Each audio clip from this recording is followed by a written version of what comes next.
ನಮಸ್ಕಾರ ಸ್ನೇಹಿತರೆ, ಇದನ್ನು ಕೇಳ್ತಾ ಇದ್ದೀರಾ ರೇಡಿಯೋ ಆ್ಯಕ್ಟಿವ್ 90.4 ಮೆಗಾಹರ್ಟ್ಜ್ ಕಾರ್ಯಕ್ರಮ ಅಂತ ಹೇಳ್ತಾ ಸ್ನೇಹಿತರೆ, ನಾನು ನಿಮ್ಮ ಜೊತೆ ನನ್ನ ನೆಚ್ಚಿನ ಗೆಳತಿಯಾದಂಥ ಮಂಜುಳಾ ಅಂತ ಹೇಳ್ತಾ ಕೆಳಗರೆ ಇವತ್ತಿನ ಕಾರ್ಯಕ್ರಮ ಆದಂತಹ ಬಾಲ್ಯ ಅಮೂಲ್ಯ ಕಾರ್ಯಕ್ರಮಕ್ಕೆ ತಮ್ಮೆಲ್ಲರಿಗೂ ಆತ್ಮೀಯವಾದ ಸ್ವಾಗತನ ಕೋರ್ತಾ ಕೆಳಗರೆ ಇವತ್ತಿನ ನಮ್ಮ ಬಾಲ್ಯ ಅಮೂಲ್ಯ ಕಾರ್ಯಕ್ರಮದಲ್ಲಿ ಜೀತ ಪದ್ಧತಿಯ ಕುರಿತಾಗಿ ಮಾತನಾಡ್ತಾ ಇದ್ದಾರೆ ಸ್ನೇಹಿತರೆ. ಹಾಗಾದರೆ ತಡ ಹಾಕಿ ಬನ್ನಿ ಇವತ್ತಿನ ಈ ಒಂದು ಕಾರ್ಯಕ್ರಮವನ್ನು ಕೇಳಿಬರೋಣ. ಕೆಲವೊಂದು ಪ್ರಶ್ನೆಗಳನ್ನು ಈ ರೀತಿಯಾಗಿ ಕೇಳಬಹುದು ನೋಡಿ. ಅವರಿಗೆ ಏನೇನು ಪ್ರಶ್ನೆಗಳನ್ನ ಕೇಳಬಹುದು. ತದನಂತರ FIR ಅನ್ನ ದಾಖಲೆ ಮಾಡಬೇಕು. ರಾಜ್ಯ ಸರ್ಕಾರವು ಫೆಬ್ರವರಿ 2020ರಲ್ಲಿ ಒಂದು ಸುತ್ತೋಲೆಯನ್ನ ಹೊರಡಿಸಿದೆ. ಯಾವುದೇ ಜೀತ ಕಾರ್ಮಿಕ ಪದ್ಧತಿ ಬಂದ ಕೂಡಲೇ ತಕ್ಷಣ ನೀವುಗಳು ಏನ್ ಮಾಡಬೇಕು, FIR ಅನ್ನ ದಾಖಲೆ ಮಾಡ್ಲಿಕ್ಕೆ ಕಂಪ್ಲೇಂಟ್ ಅನ್ನ ಕೊಡಬೇಕು.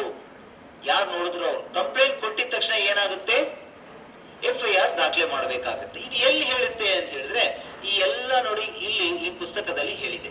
ಸ್ಟ್ಯಾಂಡರ್ಡ್ ಆಪರೇಟಿಂಗ್ ಪ್ರೊಸೀಜರ್ ಅಂತ ಹೇಳಿ ಇದಕ್ಕೆ ಹೇಳ್ತಾರೆ. ಸ್ಟ್ಯಾಂಡರ್ಡ್ ಆಪರೇಟಿಂಗ್ ಪ್ರೊಸೀಜರ್ ಅಂತ ಹೇಳಿದ್ರೆ ಕ್ರಮಬದ್ಧ ಕಾರ್ಯವಿಧಾನ.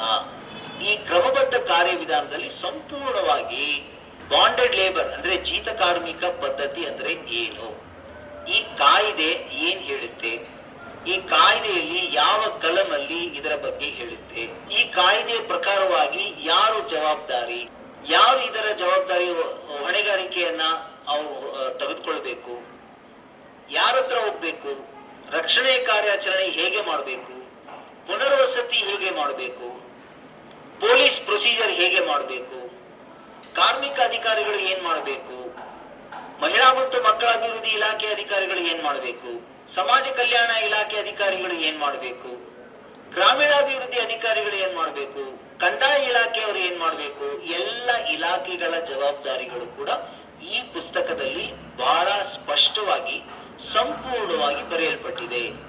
ಈ ಪುಸ್ತಕವನ್ನ ತಾವುಗಳು ಗ್ರಾಮೀಣಾಭಿವೃದ್ಧಿ ಮತ್ತು ಪಂಚಾಯತ್ ರಾಜ್ ಇಲಾಖೆ ಅದರ ಅಡಿಯಲ್ಲಿ ಬರುವಂತಹ ಜಿಲ್ಲಾ ಪಂಚಾಯತ್ ಒಂದು, ಎರಡನೇದು ಜಿಲ್ಲಾಧಿಕಾರಿಗಳ ಕಚೇರಿ ಅಥವಾ ನಮ್ಮ ಜಿಲ್ಲಾಧಿಕಾರಿಗಳ ಅಧೀನದಲ್ಲಿ ಬರತಕ್ಕಂತ ಉಪವಿಭಾಗಾಧಿಕಾರಿಗಳು ಅವರ ಬಳಿಯಲ್ಲಿ ಹೋದಾಗ ಈ ಒಂದು ಪುಸ್ತಕದ ಮಾಹಿತಿ ನಿಮಗೆ ಸಂಪೂರ್ಣವಾಗಿ ಸಿಗುತ್ತೆ. ಈ ಪುಸ್ತಕವನ್ನು ಈಗ ನಿಮಗೆ ಝೂಮ್ ಮಾಡಿ ತೋರಿಸ್ತಾರೆ ನೋಡಿ. ಈ ಪುಸ್ತಕದ ಹೆಸರು ಕೂಡ ಅದೇನೆ. ಕ್ರಮಬದ್ಧವಾಗಿ ಜೀತ ಕಾರ್ಮಿಕ ಪದ್ಧತಿಯನ್ನ ನಾವು ಗುರುತಿಸುವಾಗ ಏನ್ ಮಾಡ್ಬೇಕು, ಗುರುತಿಸಿದ ಮೇಲೆ ಏನ್ ಮಾಡ್ಬೇಕು, ಗುರುತಿಸಿ ಅವ್ರನ್ನ ಬಿಡುಗಡೆ ಮಾಡಿದ ಮೇಲೆ ಏನ್ ಮಾಡ್ಬೇಕು, ಬಿಡುಗಡೆ ಮಾಡಿ ಅವ್ರಿಗೆ ಪುನರ್ವಸತಿ ಕೊಡ್ಬೇಕಾ ಕೊಡಬಾರ್ದಾ, ಬೇರೆ ಊರವರಾದ್ರೆ ಅವ್ರನ್ನ ಹೇಗೆ ನಾವು ಅವರ ಊರಿಗೆ ತಲುಪಿಸೋದು, ಅವರ ಜವಾಬ್ದಾರಿ ಏನು, ಪುನರ್ವಸತಿಯಲ್ಲಿ ತಕ್ಷಣದ ಪರಿಹಾರದ ಹಣ ಎಷ್ಟು ಕೊಡ್ಬೇಕು, ಯಾಕೆ ಕೊಡ್ಬೇಕು, ಕೇಂದ್ರ ಸರ್ಕಾರ ಇದ್ರ ಬಗ್ಗೆ ಏನ್ ಹೇಳ್ತದೆ, ರಾಜ್ಯ ಸರ್ಕಾರ ಇದ್ರ ಬಗ್ಗೆ ಏನ್ ಹೇಳ್ತದೆ, ಇವೆಲ್ಲವೂ ಈ ಪುಸ್ತಕದಲ್ಲಿ ಬಹಳ ಸ್ಪಷ್ಟವಾಗಿ ಬರೆಯಲ್ಪಟ್ಟಿದೆ. ಈಗ ದೂರು ಯಾರು ಕೊಡ್ಬೇಕು ಅನ್ನೋದ್ರ ಬಗ್ಗೆ ನಾವು ಈ ಸ್ಲೈಡ್ ಅಲ್ಲಿ ನಾವು ನೋಡ್ತಾ ಇದ್ವಿ. ಯಾರು ಬೇಕಾದ್ರೂ ದೂರು ಕೊಡ್ಬೋದು.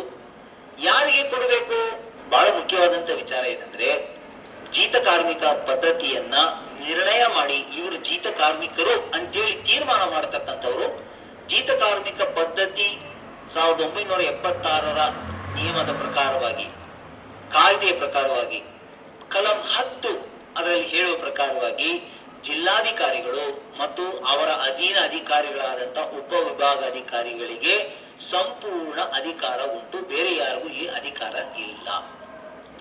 ಸೊ ಒಂದು. ಎರಡನೇದಾಗಿ, ಈ ದೂರನ್ನ ಅವ್ರಿಗೆ ಮಾತ್ರ ಕೊಡ್ಬೇಕಾ ಅಥವಾ ಪೊಲೀಸರಿಗೂ ಕೊಡ್ಬೇಕಾ? ಇಬ್ಬರಿಗೂ ಕೊಡ್ಬೇಕಾಗ್ತದೆ. ಯಾಕೆ ಕೊಡ್ಬೇಕಾಗ್ತದೆ ಅಂತ ಹೇಳಿದ್ರೆ, ಒಂದು, ಜಿಲ್ಲಾಧಿಕಾರಿಗಳ ಕಚೇರಿಯಿಂದ ಅವ್ರನ್ನ ಬಿಡುಗಡೆ ಮಾಡ್ತಾರೆ, ಬಟ್ ಪೊಲೀಸ್ ಅಧಿಕಾರಿಗಳು ಅವರಿಗೆ ರಕ್ಷಣೆ ಕೊಡ್ತಾರೆ, ಮುಂದಿನ ಅಭಿಯೋಜನೆಯನ್ನ ತೆಗೆದುಕೊಂಡು ಹೋಗ್ತಾರೆ. ಪ್ರಾಸಿಕ್ಯೂಷನ್, ಇನ್ವೆಸ್ಟಿಗೇಷನ್ ಆಗಿರ್ಬೋದು ಅಥವಾ ಪ್ರಾಸಿಕ್ಯೂಷನ್, ಅದನ್ನ ಅವ್ರ ಮುಂದೆ ಕ್ರಮಬದ್ಧವಾಗಿ ತೆಗೆದುಕೊಂಡು ಹೋಗ್ತಾರೆ. ಈಗ ಅಲ್ಲಿ ಬರೀ ಅವ್ರಿಗೆ ದೂರ ಮಾತ್ರ ನೋಡಿ, ಈ ಸ್ಲೈಡ್ ಬಹಳ ಸ್ಪಷ್ಟವಾಗಿ ಹೇಳುತ್ತೆ. ಇಲ್ಲಿ ಮಾನವ ಕಳ್ಳ ಸಾಗಾಣಿಕೆ ಬಗ್ಗೆ ನಾವು ಮಾತಾಡ್ತಾ ಇದ್ವಿ. ಬೆಳಗ್ಗೆ ನಾನು ಹೇಳಿದ್ದೆ ನಿಮ್ಗೆ, ಆಂಟಿ ಹ್ಯೂಮನ್ ಟ್ರಾಫಿಕಿಂಗ್ ಯೂನಿಟ್, ಮಾನವ ಕಳ್ಳ ಸಾಗಾಣಿಕೆ ನಿಷೇಧ ಅಥವಾ ವಿರೋಧಿ ಘಟಕ ಅಂತೇಳಿ ರಾಜ್ಯದಲ್ಲಿ ಎಲ್ಲಾ ಜಿಲ್ಲೆಯಲ್ಲೂ ಕೂಡ ಪೊಲೀಸ್ ಅಂದ್ರೆ ಮಹಿಳಾ ಪೊಲೀಸ್ ಠಾಣೆಯಲ್ಲಿ ಈ ಒಂದು ಘಟಕಗಳು ಇದೆ. ಇದಕ್ಕೆ ಹಿಂದೆ ಸೆನ್ ಪೊಲೀಸ್ ಸ್ಟೇಷನ್ ಅಲ್ಲಿ ಈ ಘಟಕಗಳು ಇತ್ತು. ಈಗ 2020ರಿಂದ ಅದನ್ನ ಸ್ಟ್ಯಾಂಡಿಂಗ್ ಆರ್ಡರ್ 1027 ಪ್ರಕಾರವಾಗಿ ಮಹಿಳಾ ಪೊಲೀಸ್ ಠಾಣೆಗಳಿಗೆ ವರ್ಗಾವಣೆ ಮಾಡಿದ್ದಾರೆ. ಹಾಗಾಗಿ ನಿಮ್ಮ ಜಿಲ್ಲೆಯಲ್ಲಿ ಎಲ್ಲೆಲ್ಲ ಮಹಿಳಾ ಪೊಲೀಸ್ ಠಾಣೆಗಳಿದೆಯೋ ಅಲ್ಲಿ ಆ ಒಂದು ಅಧಿಕಾರಿಗಳನ್ನ ನಿರೀಕ್ಷಕರನ್ನ ನೀವು ಭೇಟಿ ಮಾಡಿ ಅವ್ರ ಜೊತೆ ಮಾತನಾಡಿ ಅವರಿಗೆ ನೀವು ಮಾಹಿತಿ ಕೊಡಬೇಕಾಗ್ತದೆ, ಪೊಲೀಸರು ಕೊಡಬೇಕಾಗ್ತದೆ ಅಂತೇಳಿ ಈ ಒಂದು ಚಿತ್ರದಲ್ಲಿ ಹೇಳ್ತದೆ. ಅದು ಮಾತ್ರವಲ್ಲದೆ ನಾನು ಈಗಾಗಲೇ ಹೇಳಿದ್ದೇನೆ, ಜಿಲ್ಲಾಧಿಕಾರಿಗಳು ಹಾಗಾಗಿ ಜಿಲ್ಲಾಡಳಿತಕ್ಕೆ ಮಾಹಿತಿಯನ್ನ ಕೂಡಲೇ ಕಳಿಸ್ಬೇಕು. ಯಾಕಂದ್ರೆ ನಿಮ್ಗೆ ಗೊತ್ತಾಗುತ್ತೆ ಈ ವಿಚಾರ, ಇವರು ಜೀತ ಕಾರ್ಮಿಕರಾಗಿದ್ದಾರೆ, ಇಲ್ಲಿ ಸಂಕಷ್ಟದಲ್ಲಿದ್ದಾರೆ, ಬಿಡುಗಡೆ ಬೇಕಾಗ್ತದೆ ಅಂತೇಳಿ. ಹಾಗಾಗಿ ನೀವು ಅವರಿಗೆ, ಪೊಲೀಸರಿಗೆ ಮಾತ್ರವಲ್ಲದೆ HTU ಅವರಿಗೆ ಮಾತ್ರವಲ್ಲದೆ ಜಿಲ್ಲಾಡಳಿತಕ್ಕೂ ಕೂಡ ಈ ಮಾಹಿತಿಯನ್ನ ನೀವು ಅವರಿಗೆ ಕಳಿಸ್ಕೊಡ್ಬೇಕಾಗ್ತದೆ. ಸರಿ, ಈಗ ಅಲ್ಲಿ ಇನ್ನೊಂದು ಬಹಳ ಮುಖ್ಯವಾದಂತ ವಿಚಾರ, ನಾ ಆಗ್ಲೇ ಹೇಳಿದೆ FIR ದಾಖಲೆ ಮಾಡಲೇಬೇಕು ಅಂತ ಹೇಳಿ. CRPC 154 ಪ್ರಕಾರವಾಗಿ ಯಾವುದೇ ಸಂಜ್ಞೆಯ ಅಪರಾಧ, ಕಲಂ 22 ಜೀತ ಕಾರ್ಮಿಕ ಪದ್ಧತಿ ನಿಷೇಧ ಕಾಯ್ದೆ, ಆ ಕಲಂ ಹೇಳುತ್ತೆ ಜೀತ ಕಾರ್ಮಿಕ ಪದ್ಧತಿಯು ಸಂಜ್ಞೆಯ ಅಪರಾಧ. ಇದು ಸಂಜ್ಞೆಯ ಅಪರಾಧವಾಗಿದ್ರೆ FIR ದಾಖಲೆ ಮಾಡಬೇಕು. FIR ದಾಖಲೆ ಮಾಡಿದ್ರೆ ಯಾವ ಯಾವ ಕಾಯ್ದೆಯ ಅಡಿಯಲ್ಲಿ ದಾಖಲೆ ಮಾಡಬಹುದು? ಜೀತ ಕಾರ್ಮಿಕ ಪದ್ಧತಿ, ಭಾರತ ದಂಡ ಸಂಹಿತೆ, ಪರಿಶಿಷ್ಟ ಜಾತಿ ಮತ್ತು ಪರಿಶಿಷ್ಟ ಪಂಗಡದ ಕಾಯ್ದೆ, ಮತ್ತು ಈಗ ಸ್ವಲ್ಪ ಹೊತ್ತು ಹಿಂದೆ ನಾವು ಕೇಳಿದಂತ ಬಾಲ ಮತ್ತು ಕಿಶೋರಿಯ ಕಾರ್ಮಿಕರ ಒಂದು ನಿಷೇಧ ಕಾಯ್ದೆ ಏನಿದೆ, child and adolescence labours act, ಆ ಆಕ್ಟ್ ಅಡಿಯಲ್ಲಿ ಕೂಡ ಈ ಒಂದು ಏನು FIR ಅನ್ನು ದಾಖಲೆ ಮಾಡಬೇಕಾಗ್ತದೆ. ಅಷ್ಟೇ ಸಾಕ, JJ ಆಕ್ಟ್ ಇದೆ, ಸೆಕ್ಷನ್ 74-75 ಇದೆ JJ ಆಕ್ಟ್ ಅಲ್ಲಿ, ಬಾಲ ನ್ಯಾಯ ಕಾಯ್ದೆ 74-75 ಬಹಳ ಸ್ಪಷ್ಟವಾಗಿ ಹೇಳುತ್ತೆ. ಇದನ್ನು ಬಿಟ್ರೆ ಇನ್ನು ಕೆಲವು ಫ್ಯಾಕ್ಟರೀಸ್ ಆಕ್ಟ್, ಇನ್ನೊಂದು ಮತ್ತೊಂದು ಇವೆಲ್ಲ ಕೂಡ ಇದೆ. ಸೊ ಈ ಕಾಯ್ದೆಗಳ ಅಡಿಯಲ್ಲಿ ಈ ಒಂದು FIR ಅನ್ನು ದಾಖಲೆ ಮಾಡಬೇಕಂತೆ. ಸರ್, ಯಾಕೆ ಇಷ್ಟೆಲ್ಲ FIR ಇಷ್ಟೆಲ್ಲ ನಾವು ಕಾಯ್ದೆಗಳ ಅಡಿಯಲ್ಲಿ ಯಾಕೆ ಮಾಡೋದು ಅಂತೇಳಿ ರಾಜ್ಯ ಸರ್ಕಾರವು ಕಳೆದ ವರ್ಷದಲ್ಲಿ, ಈ ವರ್ಷದಲ್ಲಿ ಕೂಡ ಘೋಷಣೆ ಮಾಡಿದೆ. ಫೆಬ್ರವರಿ 9ನೇ ತಾರೀಕು ಜೀತ ಕಾರ್ಮಿಕ ಪದ್ಧತಿ ನಿಷೇಧದ ದಿನ. ನಿಮ್ಗೆಲ್ಲ ಸುತ್ತೋಲೆ ಬಂದಿರ್ತದೆ, ನೀವು ನಿಮ್ಮ ಜಿಲ್ಲೆಗಳಲ್ಲಿ ನೀವು ಏನು ಪ್ರತಿಜ್ಞೆಯನ್ನು ಕೂಡ ಸ್ವೀಕಾರ ಮಾಡ್ಕೊಂಡಿರ್ತೀರ ನಿಮ್ಮ ಕಚೇರಿಗಳಲ್ಲಿ. ಫೆಬ್ರವರಿ 9ನೇ ತಾರೀಕು ಪ್ರತಿ ವರ್ಷ ಜೀತ ಕಾರ್ಮಿಕ ಪದ್ಧತಿ ನಿಷೇಧ ಅಥವಾ ವಿರೋಧಿ ದಿನ ಅಂತೇಳಿ ನಾವು ಆಚರಣೆ ಮಾಡಬೇಕಾಗ್ತದೆ. ಸೊ ನಮ್ಮ ರಾಜ್ಯ ಸರ್ಕಾರವು ಅದರ ಗುರಿ ಉದ್ದೇಶವನ್ನ ಈ ಪುಸ್ತಕದಲ್ಲಿ ಕೂಡ ಘೋಷಣೆ ಮಾಡಿದ್ದಾರೆ. ಏನಂದ್ರೆ, ನಮ್ಮ ರಾಜ್ಯವನ್ನ ಜೀತ ಕಾರ್ಮಿಕ ಪದ್ಧತಿ ರಹಿತ ರಾಜ್ಯವನ್ನಾಗಿ ಮಾಡುವುದಾಗಿ ಸ್ವೀಕಾರ ಮಾಡ್ಕೊಂಡಿದ್ದಾರೆ ಪ್ರತಿಜ್ಞೆಯನ್ನು.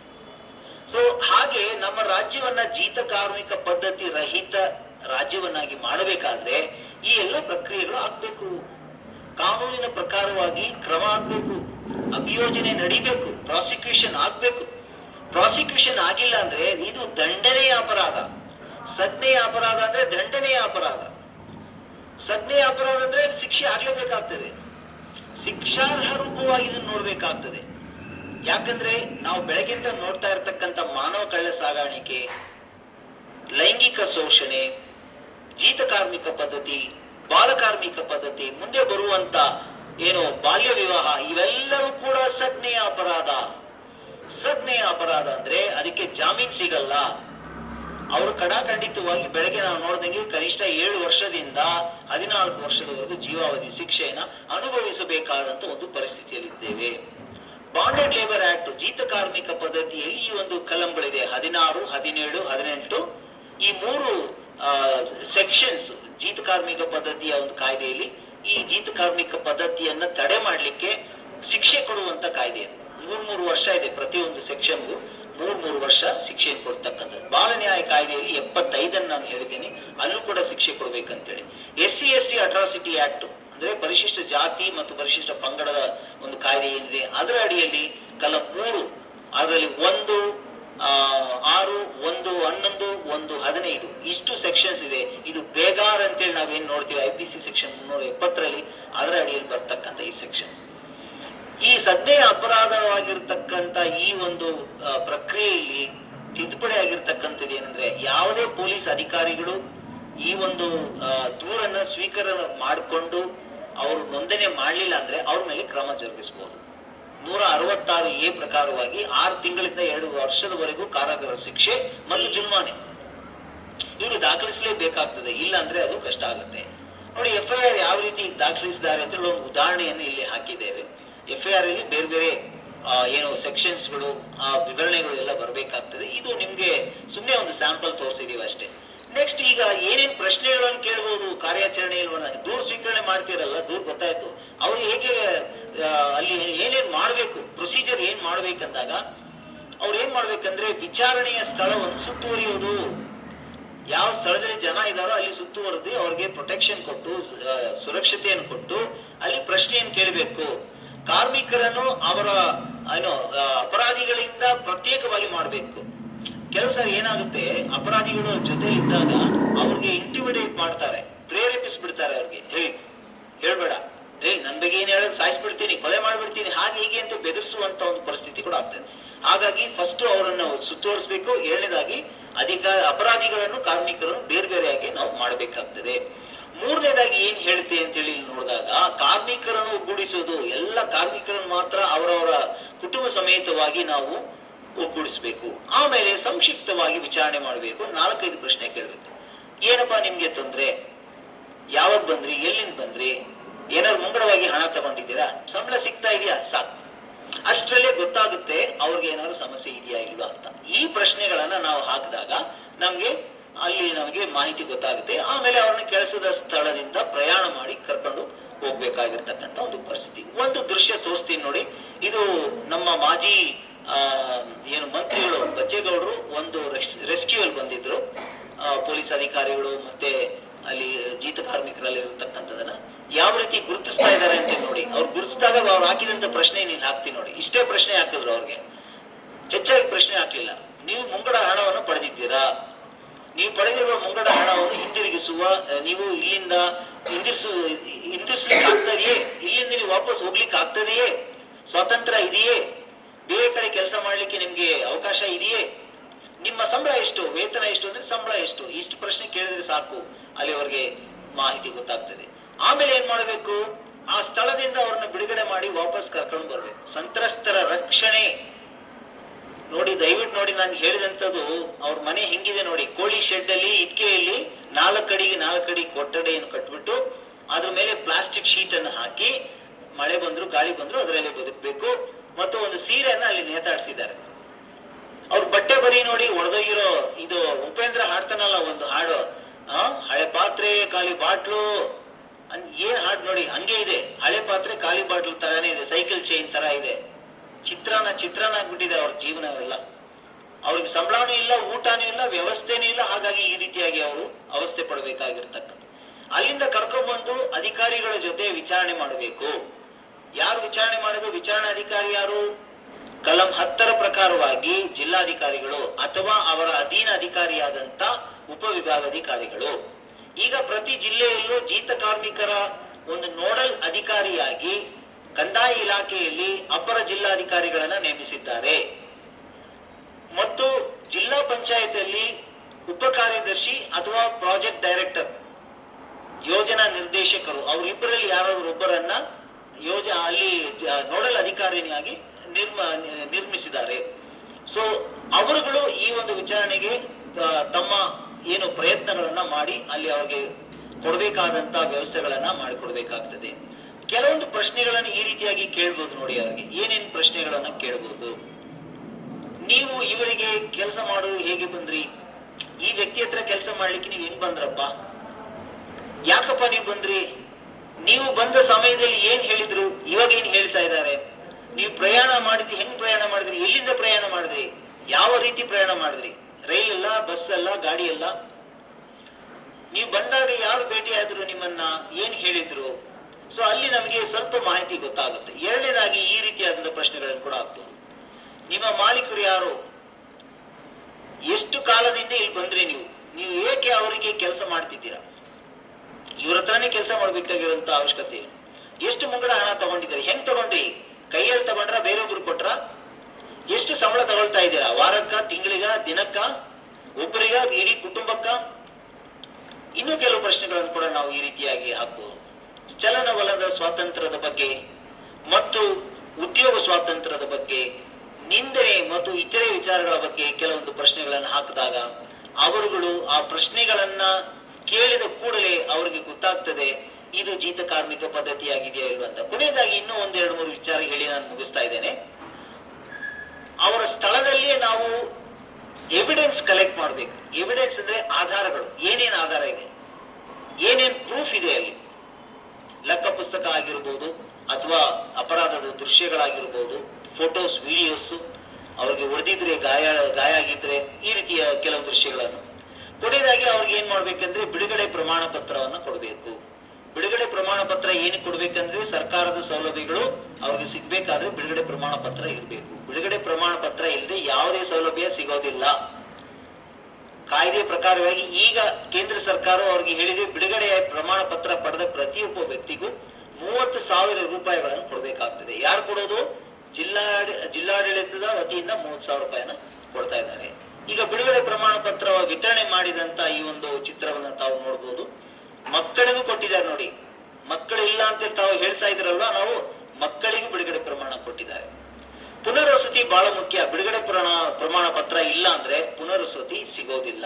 ಪುನರ್ವಸತಿ ಯಾಕೆ, ಹೇಗೆ ಕೊಡಬೇಕು? ಪುನರ್ವಸತಿ ಕೊಡುವಾಗ ಅವ್ರಿಗೆ ತಕ್ಷಣದ ಪರಿಹಾರದ ಹಣ 30,000 ಅಂತ ನಾನು ಹೇಳಿದೆ. ಎರಡನೇದಾಗಿ ಅವ್ರಿಗೆ ಅವರ ಒಂದು ಸ್ಥಳದಲ್ಲಿ ಮನೆ ಅಥವಾ ಅವರು ವಾಸ ಮಾಡಲಿಕ್ಕೆ ವ್ಯವಸ್ಥೆ ಮಾಡ್ಕೊಡ್ಬೇಕಾಗಿರೋದು. ಎರಡನೇದಾಗಿ ಅವ್ರಿಗೆ ಕೆಲಸ ಅಥವಾ ಕೌಶಲ್ಯದ ತುಂಬುವಂತ ಒಂದು ಏನು ಸಹಾಯ ಮಾಡಬಹುದು, ತಳ್ಳುಗಾಡಿ ಆಗಿರ್ಬೋದು, ಏನೋ ಒಂದು. ಈಗ ಈ ಹುಡುಗ ಬಂದ್ಬಿಟ್ಟು ಕೌಶಲ್ಯ ತುಂಬಿಕೊಂಡು ಕೆಲಸ ಮಾಡಿ 14,000 ರೂಪಾಯಿ ಸಂಬಳ ಪ್ರತಿ ತಿಂಗಳು ತಗೊಳ್ತಾ ಇದ್ದಾರೆ. ಅವನು ಜೀತ ಕಾರ್ಮಿಕನಾಗಿದ್ದ, ಈಗ ಒಳ್ಳೆ ವ್ಯವಸ್ಥೆಯನ್ನು ಪಡ್ಕೊಂಡು ಜೀವನದಲ್ಲಿ ಸಂತೋಷವಾಗಿ ಹಾಯಾಗಿರ್ತಕ್ಕಂಥದ್ದು. ಕೇಂದ್ರ ಸರ್ಕಾರದ ಅನುದಾನಗಳು ಈ ರೀತಿಯಾಗಿದೆ. ಬಿಡುಗಡೆಯಾಗುವವರಿಗೆ 3 ಲಕ್ಷ ಸಂಪೂರ್ಣ ಪರಿಹಾರದ ಹಣವನ್ನು ಕೊಡ್ತಾರೆ. ಬಟ್ ಅದು ಸ್ವಲ್ಪ ಕಾಲ ಆಗುತ್ತೆ. ತಕ್ಷಣದ ಪರಿಹಾರ 30,000. ರಾಜ್ಯ ಸರ್ಕಾರವು ಪ್ರತಿ ತಿಂಗಳು 1,000 ರೂಪಾಯಿ ಆಗಿ 24 ತಿಂಗಳಿಗೆ ಕೊಡ್ತಕ್ಕಂಥದ ಒಂದು ವಿಚಾರವನ್ನು ನೋಡಬಹುದು. ಜಿಲ್ಲಾಡಳಿತ ಮತ್ತು ಗ್ರಾಮೀಣಾಭಿವೃದ್ಧಿ ಮತ್ತು ಪಂಚಾಯತ್ ರಾಜ್ ಇಲಾಖೆಯ ಪ್ರಮುಖವಾದಂತಹ ಜವಾಬ್ದಾರಿಯಾಗಿರ್ತದೆ. ಅದರ ಜೊತೆಯಲ್ಲಿ ಮಹಿಳಾ ಮತ್ತು ಮಕ್ಕಳ ಅಭಿವೃದ್ಧಿ ಇಲಾಖೆ ಆಗಿರ್ಬೋದು ಅಥವಾ ಕಾರ್ಮಿಕ ಇಲಾಖೆ ಆಗಿರ್ಬೋದು ಅಥವಾ ಸಮಾಜ ಕಲ್ಯಾಣ ಇಲಾಖೆ, ಇವರ ಜವಾಬ್ದಾರಿಗಳು ಕೂಡ ಬರ್ತಕ್ಕಂಥದ್ದು. ನೋಡಿ, ಈಗ ಈ ಒಂದು ಚಿತ್ರವನ್ನು ನೋಡ್ಕೊಳ್ಳಿ. ನಾನು ಆವಾಗ ಹಂಗಿದ್ದೆ, ಈಗ ಹಿಂಗಿದ್ದೇನೆ. ಹಳೆ ಚಿತ್ರದಲ್ಲಿ ರಕ್ಷಣೆ ಮಾಡಿದಾಗ ದುಃಖದಿಂದ ಅಳುತ್ತಾ ಇದ್ರು. ಈಗ ಸಂತೋಷವಾಗಿ ಹಾಡು ಕೇಳ್ಕೊಂಡು ಗಂಡ ಹೆಂಡತಿ ಸಂತೋಷವಾಗಿ ಜೀವನ ಮಾಡ್ತಕ್ಕಂಥದ್ದು. ನೋಡಿ, ಅವ್ರದೇ ಮನೆ ಇದು, ಅವ್ರ ಮನೆಗೆ ವಾಪಸ್ ಹೋಗಿದ್ದಾರೆ. ಅವರು ಏನೋ ಬಡವರಪ್ಪ, ಹೊಡೆದೋಗಿರೋ ಮನೆನೇ, ಬಟ್ ನಾನು ನನ್ನ ಕುಟುಂಬಸ್ಥರು ಸಂತೋಷವಾಗಿದ್ದೇವೆ. ಇಷ್ಟು ಮಾತುಗಳನ್ನು ಮಾತ್ರ ನಿಮಗೆ ಮಾಹಿತಿಯನ್ನು ಕೊಟ್ಟು ನಾನು ಈ ಕಾರ್ಯಾಗಾರದಲ್ಲಿ ಮುಗಿಸ್ಕೊಳ್ತೇನೆ. ಇದು ನನ್ನ ದೂರವಾಣಿ ಸಂಖ್ಯೆ. ದಯವಿಟ್ಟು ಈ ಚಿತ್ರವನ್ನು ನೋಡ್ಕೊಳ್ಳಿ. ನಿಮಗೆ ಯಾರಿಗಾದ್ರೂ ಏನಾದ್ರು ಪ್ರಶ್ನೆ ಇರೋದಾದ್ರೆ ನನ್ನ ಹೆಸರು ನೀವು ಆಗ್ಲೇ ನೋಡಿರ್ತೀರಾ, ಇದು ನನ್ನ ಹೆಸರಷ್ಟೇ. ನೀವು ದೂರವಾಣಿ ಸಂಖ್ಯೆಗೆ ಕರೆ ಮಾಡಿ, ಯಾವ ಬೇಕಾದ್ರೂ ಕರೆ ಮಾಡಿ. ಏನಾದ್ರು ಡೌಟ್ ಇದ್ರೆ ಮತ್ತು ಏನಾದ್ರು ನಿಮ್ಗೆ ಈ ವಿಚಾರದಲ್ಲಿ ಮಾನವ ಕಳ್ಳ ಸಾಗಾಣಿಕೆ, ಜೀತ ಕಾರ್ಮಿಕ ಪದ್ಧತಿ, ಬಾಲಕಾರ್ಮಿಕ ಪದ್ಧತಿ ಆಗಿರ್ಬೋದು ಅಥವಾ ಬೇರೆ ಯಾವುದೇ ವಿಚಾರದಲ್ಲಿ ನಿಮಗೆ ಸಲಹೆ ಬೇಕು, ನಿಮ್ಗೆ ಸಹಾಯ ಬೇಕು ಅಂತ ಹೇಳಿದ್ರೆ ದಯವಿಟ್ಟು ನಮ್ಮನ್ನು ಸಂಪರ್ಕ ಮಾಡಿ. ನಾವು ಯಾವಾಗಲೂ ನಿಮ್ಮ ಜೊತೆ ನಿಮಗಾಗಿ ಕೆಲಸ ಮಾಡಲಿಕ್ಕೆ ನಾವು ಸಿದ್ಧರಾಗಿದ್ದೇವೆ. ಎಲ್ಲರಿಗೂ ನಮಸ್ಕಾರ. ಕೆಳಗಡೆ ಕೇಳಿಸ್ಕೊಂಡಲ್ಲ, ಇದುವರೆಗೂ ನನ್ನ ನೆಚ್ಚಿನ ರೇಡಿಯೋ ಆ್ಯಕ್ಟು 90.4 ಕಂಪನಾಂಕಗಳಲ್ಲಿ ಪ್ರಸಾರ ಆಯಿತು. ಅದುವೇ ಬಾಲ್ಯಾಮೂಲ್ಯ ಕಾರ್ಯಕ್ರಮ. ಇವತ್ತು ನಮ್ಮ ಬಾಲ್ಯಾಮೂಲ್ಯ ಕಾರ್ಯಕ್ರಮದಲ್ಲಿ ಜೀತ ಪದ್ಧತಿಯ ಕುರಿತಾಗಿ ನಮ್ಮ ಜೊತೆ ಸ್ಪಷ್ಟವಾಗಿ ನೇರವಾಗಿ ಉತ್ತರವನ್ನು ನೀಡಿದ್ರು ಅಂತಲೇ ಹೇಳ್ಬೋದು. ಖಂಡಿತ ಅವರು ತಿಳಿಸ್ಕೊಟ್ಟಂಗೆ ನಿಮ್ಗೆ ಏನಾದರೂ ಸಂಶಯ ಇದ್ದಲ್ಲಿ ನನ್ನ ದೂರವಾಣಿ ಸಂಖ್ಯೆಗೆ ಕರೆ ಮಾಡಿ ನಿಮ್ಮ ಅನಿಸಿಕೆ ಅಭಿಪ್ರಾಯಗಳನ್ನ ಕೇಳ್ಕೊಬೋದು ಅಂತ ಹೇಳ್ತಾ ಇವತ್ತಿನ ಈ ಒಂದು ಕಾರ್ಯಕ್ರಮವನ್ನು ಇಲ್ಲಿಗೆ ಮುಕ್ತಾಯ ಮಾಡ್ತಾ ಇದ್ದೀನಿ ಸ್ನೇಹಿತರೆ. ಧನ್ಯವಾದಗಳು.